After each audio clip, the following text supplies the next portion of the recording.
What is up, YouTube? Welcome back to my channel. Today I'm bringing you another Q&A video. I know we missed one last week. I was really busy, had a lot of videos filmed and stuff, and I didn't get to squeeze one in, but thanks to you guys and your questions, we will have one this week. So just for the record, guys, from now on, all my Q&As I'm going to be posting on Facebook. So if you're not following my Remington James Facebook page, add that, and I will post on there when I'm doing a Q&A. You can comment, give me your questions. Last time I got them from a bunch of different sources, and it was kind of hard jumping between them. So I think we're going to consolidate these just to Facebook. So if you link in my description if you want my Facebook page. So anyways, got some good questions this time. Thank you to everybody that participated. And if you guys are ready to get started with these questions, then so am I.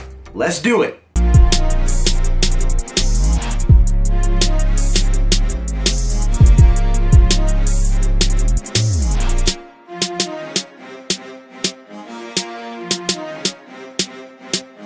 All right, guys. Question number one comes from R.W. Calderwood, and it is it more beneficial to separate your cardio session from your lifting or do them all within the same time frame, and is it better to do cardio first or lift first then cardio? Okay, here's my thing on that, right? Another example of majoring in the minor when it comes to this stuff, right? Let's say, like if I'm working with a client, right, and I tell you you have to do 30 minutes of cardio that day and you gotta lift weights, right? Lumping them all together is gonna probably be your best bet because from a time frame perspective, you're gonna save on time that way.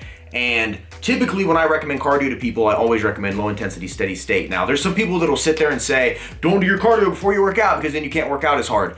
Well, if you're doing slow intensity, steady state, right, you're not really draining off muscle glycogen stores. You're not really exerting yourself to such an extent that your workouts aren't gonna be as good. I find if I do my cardio before I work out, I get a better workout just because I'm warmed up better.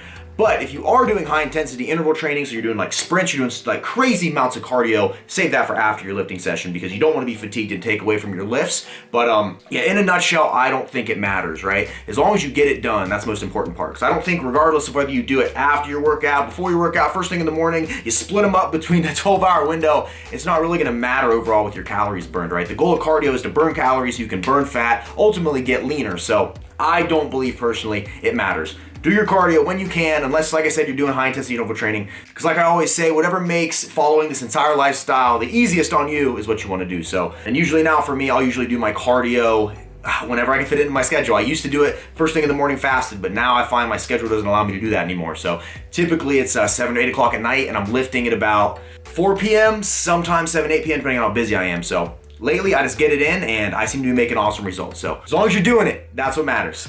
Thanks for the question, buddy. All right, from Joshua Olson. Is it bad to incorporate bad foods such as Cinnamon Toast Crunch, for example, into your diet if they fit your macros? Okay, here's the thing. From a weight loss standpoint, right? As long as you're hitting the macros like outlined, if you've calculated them right and you know the minimum amount of calories you need in order to lose weight and you have macros set up surrounding that, then as long as you hit those macros, you're gonna lose weight. I think where people get confused with if it fits your macros, right, is yeah, Cinnamon Toast Crunch, for instance, will have X amount of sugar, lots of carbohydrates, right? You're gonna get a really small serving. There's almost no vitamins and no minerals in Cinnamon Toast Crunch. Whereas like, if you decide to get those carbohydrates from like sweet potato, brown rice, it's loaded with micronutrients, which is what people forget about, your minerals and your vitamins and all that stuff, and fiber and all that stuff is essential to really help you process food, and your body might not break down the protein and the carbohydrates and stuff as efficiently as it would if you had all those micronutrients in your system in abundance. So I find, even let's say I'm hitting macros, right? And I've went through periods where I've hit my macros and I've done like, just whatever I want, like a little slice of pizza here, some Cinnamon Toast Crunch here, hitting my macros, and I still made results, but I noticed that a lot of times without those micronutrients, I don't seem to be as, what's the word I'm looking for? Like tight, and I don't seem to be as like, I don't know what the right word is, but it seems like everything's better, my sleep and everything's better when the whole diet's clean and I'm eating those micronutrients. So especially when you're training really hard, you're on a consistently clean diet, right? Your body needs as many micronutrients, vitamins, minerals as it can get, especially fiber. And if you're devoid of that and you're eating, bad foods, then that can ultimately hurt your gains. So I don't think there's any problem with making stuff fit your macros when you need to, but I'm not a huge proponent of eating just bad food all the time, right? You guys know I do my eating challenges and stuff, and I save those for my cheat meals, obviously. I'm a huge supporter of cheat meals. If you want to have a cheat meal, go for it, but just make sure you earned it and make sure that the other days of the week you are on point. So I guess the quick answer to that question is use if it fits your macros to satisfy cravings and to keep yourself accountable, but I wouldn't lean on it as an all the time thing. So thanks for your question, man. All right, next question from, I don't know how to say the name because it's written in Japanese or Chinese. I don't know the difference, but I don't know how to say that. But the question is, how do you get back from the holiday eating system successfully? So I guess what he's trying to say is, how do you get back on track with your diet after the holidays? Easy answer to this one, you just do it. Right? You can sit there and make any excuse you want as to why you can't get back on your diet. Like, well, I had the holidays and I just never started dieting again. That is a self-control, self-discipline problem you have there. That is not, there's no one holding your hands behind your back and telling you that you can't prep food and eat clean. No one's doing that. It's all you. A lot of things in this life, a lot of progress you make, a lot of goals you go after, the only thing holding you back is you. And once you find that out and you master this part, the rest of it's easy. It's all about self-control and balance. And I'm the type of guy that, I have a very regimented lifestyle. I wake up in the morning, grind work, I make a lot of my money I'm being an online trainer. YouTube pays me a little bit, but the majority of my income comes from you guys signing up for meal plans, training plans, working with clients, helping them lose weight, gain muscle, whatever. And I have a very regimented lifestyle because my clients depend on me. I gotta wake up every morning, grind out plans, no matter what, right? Clients always come first. And then I move into, the next stuff that matters with my business, such as, getting my YouTube videos created, getting them posted, creating content. I gotta edit every single day. And I'm still finding time to prep my food, eat clean, and I will be the first to admit I'm not 100% on my diet all the time. I could be a little better, but I'm about 90% on point. And just that 90 alone, I've seen leaps, bounds, huge, massive changes in my physique, and I could even be better, right? And I could make any excuse I want, like I don't have the time, I'm too busy, I can't prep, I might as well eat out. I could make all these excuses, but in the end, what kind of motivator am I if I'm not practicing what I preach, right? And I'm the first to admit I'm not perfect. There's a lot of things, a lot of flaws I have, a lot of things I still need to work on, right? But my goal is always to be better tomorrow than I am right now, today, in this moment. So as long as you're always striving, I think you're doing good. But anyways, rambling, guys. I don't like to get on these tangents. Sometimes I just kind of get to going. But what I guess I'm trying to say is that master this, right? The only thing holding you back from reaching your goals is you. So thanks for the question, by the way. Oh, and don't take any of these the wrong way. I'm not being a jerk to anybody when I answer these. I'm just being real, guys, being real. So, next question from William Chapman. Hey man, I see you in the comments, thank you. What is your favorite spot in the body to work out? Well, if you watched last night's vlog, you probably already know, but I'm definitely a chest fan, and I would say chest, then shoulders, then arms, right? I love chest just simply because, I don't know, I think everybody, depending on your level of genetics and how long you've been working out, everybody has different dominant body parts, right? And I would say mine mainly are probably my triceps and a little bit now my shoulders, right? Because I've been hitting my shoulders really hard. And my chest is probably lacking a little bit, but I love hitting chest simply because the pump I get, right? Chest gets pumped, shoulders also get pumped, you're working a little bit of your shoulders, and then my triceps get pumped from the pushing movements. And I typically hit triceps with chest. I just feel like that pump is my favorite because it allows my shoulders to beef up a little bit. I can see my triceps, and then my chest gets big, and you get that gym bro look to you. So definitely my favorite day. I think that's kind of the answer everybody has, but yeah, chest is definitely my favorite. With a close second is just a pure shoulder day. So thank you for your question. All right, then we got from Jeff Wallace. What's your top 3 movies of all time? Wow, that is putting me on the spot. Top 3 movies of all time. Man, this is a tough one. I would say one of them is probably The Watchmen. I love that. And then I'm gonna do a little bit of cop-out answer, but the entire Star Wars series, I love Star Wars, guys. Star Wars is a really some of my favorite movies. And then honestly, probably a third movie. This is gonna be a little bit of a cop-out. Anything Studio Ghibli, right? So like Princess Mononoke, Spirited Away, they're animes. People are smashing the dislike button. Who is this guy? Right now, I can see it already. But anything from them is awesome. Howl's Moving Castle. Those are just extremely heart-grabbing, awesome movies. If you have children, well, some of them might not be appropriate. I know Princess Mononoke might not be, but Spirited Away is a good one. They're just very good animes, guys, and they're not just like cartoons. They tell really good stories, they have really good themes, and just very good movies. So yeah, in a nutshell, put me on the spot, I would say the Star Wars series, I would say The Watchmen, which is an amazing movie, by the way, underrated, and then Studio Ghibli movies. So awesome question, thank you. All right, from Rob Bucksbaum. Shout out to Rob, he's been killing it. We've been working together, he's one of my clients. Dude's a beast, works extremely hard. Thanks, man, for your question. We got, what are your thoughts on a mini cut in a bulk? You've mentioned it before, but can you detail it? My thoughts on a mini cut, right? I think that a lot of people, when they bulk, they're not really on like a regimented bulk, right? I think, obviously, in my opinion, the best way to bulk is to get yourself some macros, treat it like you're cutting, except you're bulking, right? So obviously you have more calories, you're eating more. Bulking is not an excuse to just go start eating pizza and eating out all the time, right? Now, when I'm bulking personally, I will give myself maybe not one cheat meal a week, maybe 2 or 3, you know? But like, I still try to keep them somewhat clean. I try to still balance my macros around them. But I think far too many people let their weight get out of control. Now, what I find when I'm bulking, let's say I'm bulking for about 4 weeks, right? And my goal is usually to put on between 1 to 2 pounds of weight a week, right? And not all of that's gonna be muscle. That's another thing people need to understand. When you are bulking, no matter what, no matter how lean your bulk is, you're gonna put on some fat too. It is inevitable. So I try to do about 1 pound or 2 a week, right? And if I find myself straying away from this, then what I'll do, depending on how much time I need, usually it's not even really a week, it's maybe about 3 to 4 days, I'll cut my calories back way down to what I would do if I was cutting. I'll ramp my cardio back up. Because when I'm bulking, I cut down on my cardio. I do about 40 minutes a day now because I'm trying to stay lean, getting ready for the beach, doing these eating challenges. But you know, if I'm bulking and I'm really trying to put on size, I can scale it down to about 20 minutes a day, maybe 15, just to get that activity in, because I sit all day and don't do anything. So what I'll do is I'll crank my cardio back up to 40, give it about 4 days. I'll eat extremely low carb, pretty close to keto. I'll probably stay around 60, 70 grams of carbs, about 230, 240 grams of protein, and about 60 grams of fat. And I'll just do a mini cut. And then usually with that little mini cut, I'll drop the water weight and the bloat and the BS,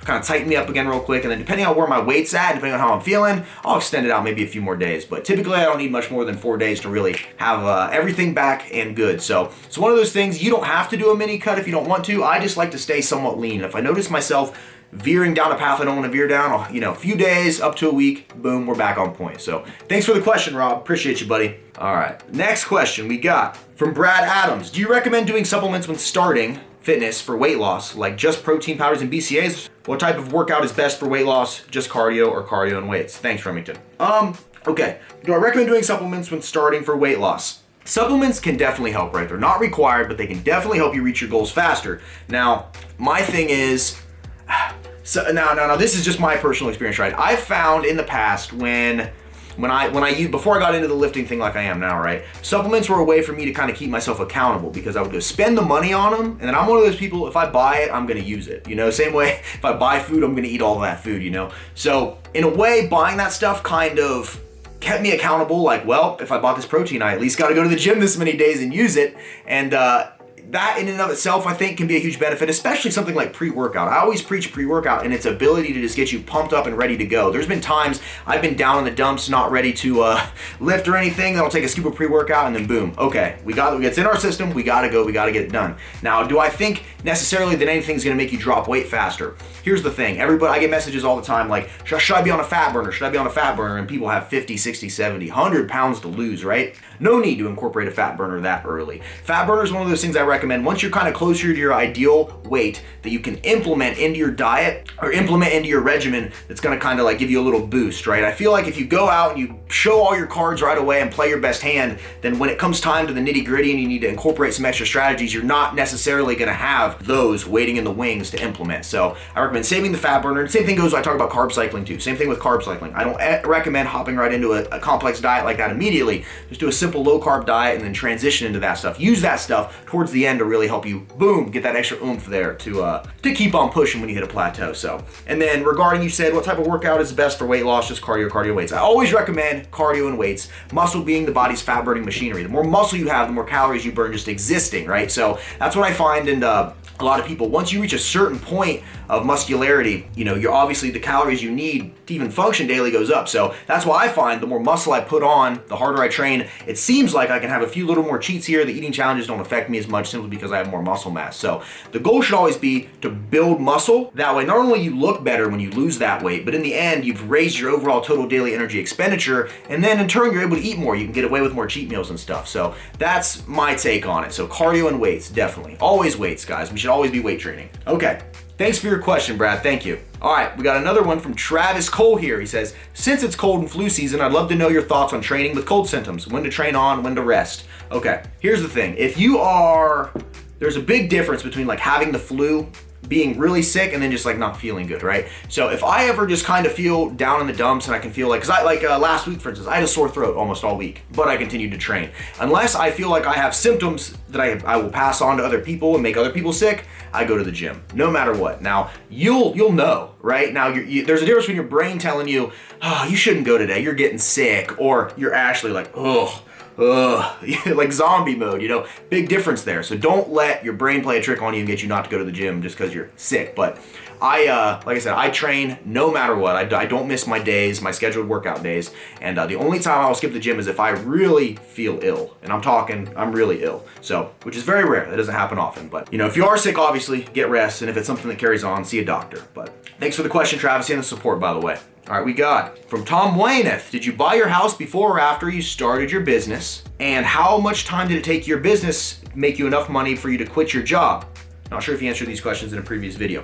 Okay, so I bought my house before I started my business, for sure. Before I started my business, I worked for Sprint, which is a cell phone company, and I sold cell phones, and I made commission, and I was actually, not tooting my own horn, but I was pretty good at it, and I won multiple Salesman of the Year awards, and I made a pretty good living that way. So I was able to buy my house before that. And then how much time did it take before your business made enough money for you to quit your job? I started my business in November of 2015. But I wasn't YouTube or anything. And I started YouTube, I want to say like January 2nd of 2016, right? My YouTube is obviously my marketing arm. So that's how I get a lot of referrals and a lot of clients is through my YouTube. So it took me about, I think it was 7 months in, I was able to drop to part-time at Sprint. So 7 months of grinding, creating videos, working with clients, saving money. And then about 2 to 3 months after that, I was able to fully quit and go full-time. So probably about 10 months in total, I would say, is what it took. So it's a lot of grinding, a lot of making videos that people didn't watch, a lot of haters in the beginning. I mean, you're always gonna have haters. I have haters now, but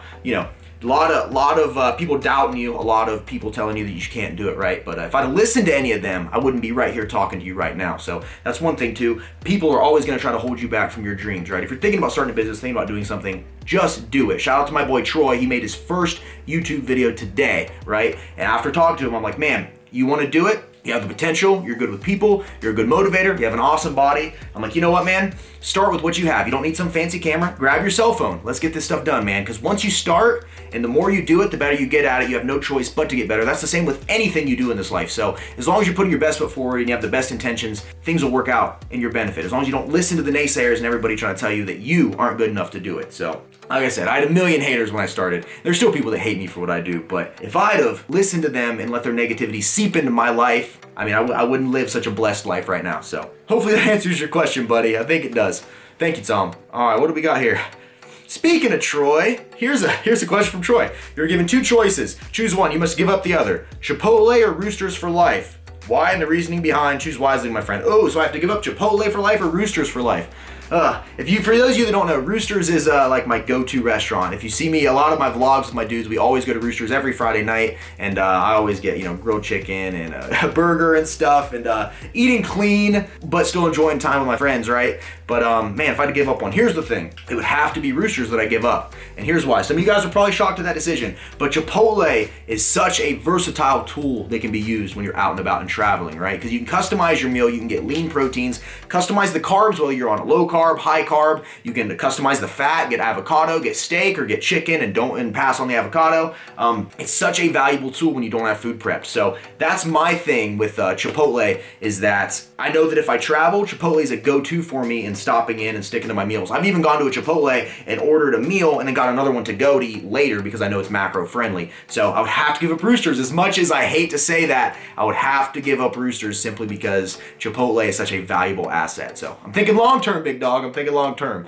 Thanks, buddy. Appreciate you, man. All right, guys, we'll do a couple more questions. So sorry if I don't answer your question, but we're gonna do a couple more and then we're gonna bounce. So we got, where would you like to be in the future with your apparel, physique, sponsorships? And last, what is the most effective way to lose weight, macro-wise, cardio? Okay, so I'm only gonna answer the first part of that because I plan on putting the second part of that in a video coming soon. But where would you like to be in the future with your apparel, physique, and sponsorships?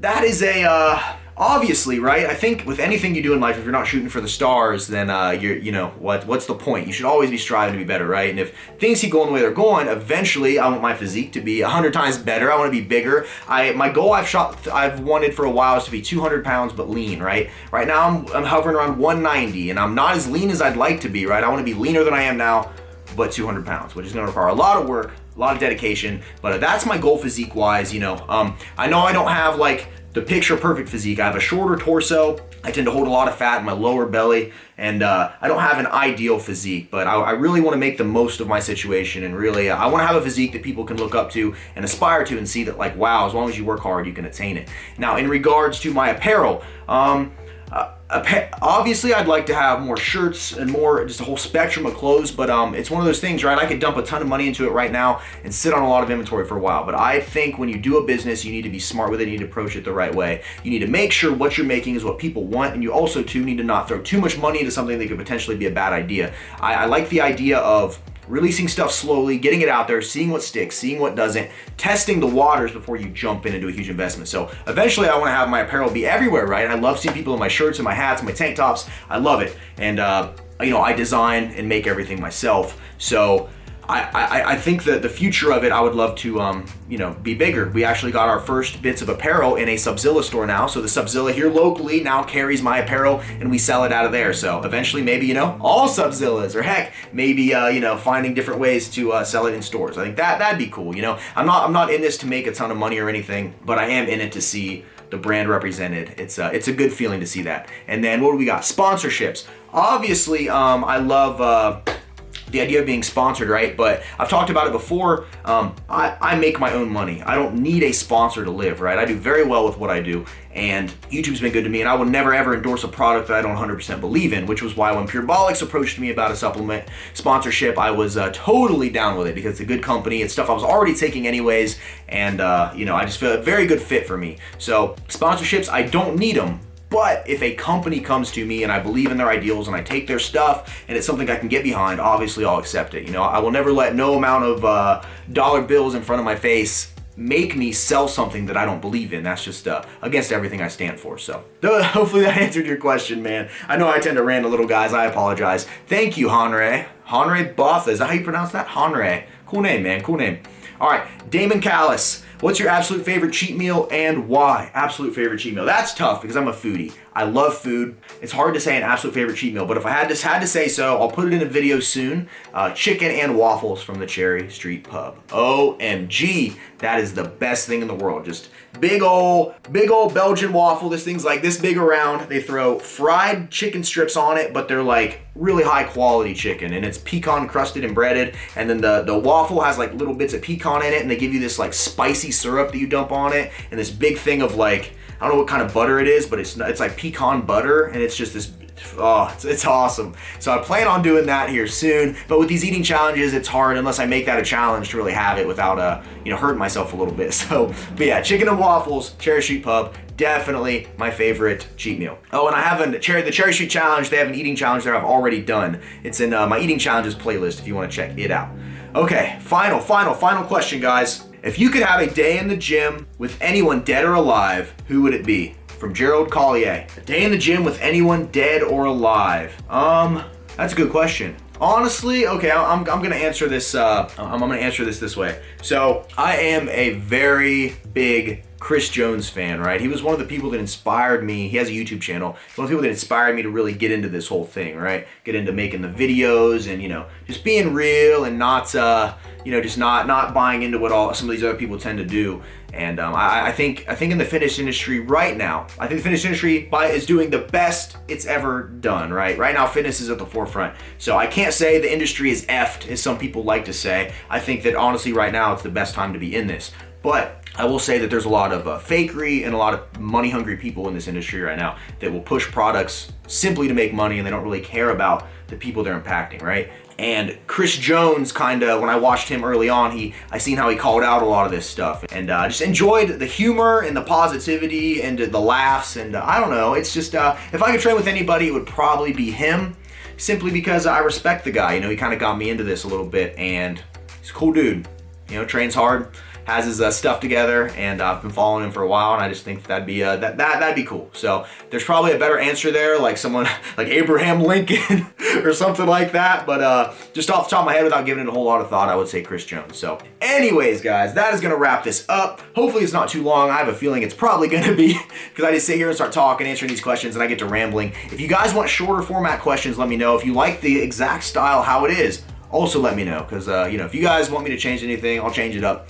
It is what it is. I'm just trying to make this content ultimately valuable for you guys and enjoyable for you guys to watch. So anyways, that is gonna wrap this up. Thank you guys so much, as always, for your support. Don't forget to hit the like button if you enjoyed the video. Don't forget to subscribe if you're not subscribed, although I don't know why you'd be watching one of my Q&As if you're not subscribed. But hey, maybe you're just creeping on me and you haven't subscribed yet. Hopefully this video is the catalyst for that. And then don't forget to go down to my description box. The link to my Facebook page is there. If you wanna ask a question and get it answered on the next Q&A, add me on Facebook, because that's where I'm gonna be posting that stuff. So thank you guys, as always. And what am I about to do? What am I about to do? Okay. Don't forget to smile, remain positive, and pay someone a compliment, because you never know whose day you could be making better. With that, I'm out here. This has been a Remington James production, and I will see you guys at the next episode. See you guys.